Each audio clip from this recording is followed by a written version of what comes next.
Welcome people to the World Wide Web. So it's day 19 of the Cineworld movie challenge that I'm doing for the month of September. So hopefully you've been enjoying the series and follow me up to this date. Hope you're enjoying the series. Maybe I've mentioned some DVDs, some films and Blu-rays that you haven't come across or weren't aware of, and that inspires you to go away and look into them, which is always the way of this channel. I want people to explore, look outside the comfort zones, watch movies. You know, they are very subjective, and that's what we all are here to discuss and view our opinions on it. So for day 19, we have a film that is set in the future. So, yeah, this is a question that would make me almost want to lead to Back to the Future, but I'm not going to, because technically, apart from some of the future, technically that has already gone by in regards to the Back to the Future timeline. Obviously it was the 80s and then the 50s and 2015, so technically we're in 2023, so we're 8 years almost to the day, because I think it's October, so after Marty actually went to the future, had Jaws 3D and everything else.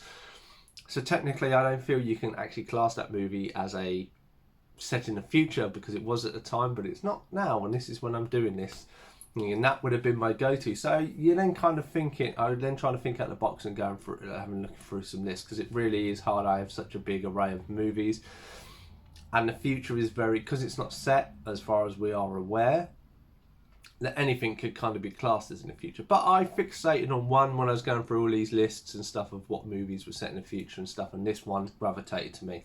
And because it is one of me and my wife's quite favourite movies, and it is WALL-E. So anybody who hasn't seen this, this is kind of about the human race. The human race unfortunately destroyed the planet. As we kind of know, they all get on a ship, they all get launched into space, and they're all kind of looked after by these robots, become big fat people who don't really do a lot, and are kind of subject to the machines.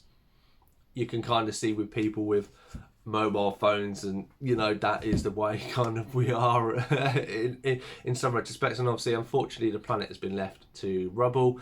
You have this little robot called WALL-E here, and his job is to clean up the rubbish, and this is where we have him on Earth, and then he finds a plant, and supposedly because we screwed up the Earth, there shouldn't have been able to be plant life, and this is why the human race are in there. The robot Eve turns up and finds this, and then it's kind of, they have a kind of love connection, and it is a really good movie. The first half an hour doesn't have any speaking, and just how stuff is evoked through emotion is absolutely stunning. You know, from an animation one to not have any words. Pardon me. Yeah, it was, you know, it takes my breath away almost. Funny time in there, but yeah, this has, you know, definitely a really good Disney Pixar movie. I say, I know that the idea of no sound does maybe put people off, but trust me, I'd open up your mind. It is a really good movie, and so that has been my movie for today of the future, WALL-E. Hope you've seen it. Have you seen it? What movie would you do? Please put it in the comments below. Like, comment, subscribe, do all the stuff that you want to do. Otherwise, I'm with Cypher Sigma, and I'll just see you in tomorrow's video.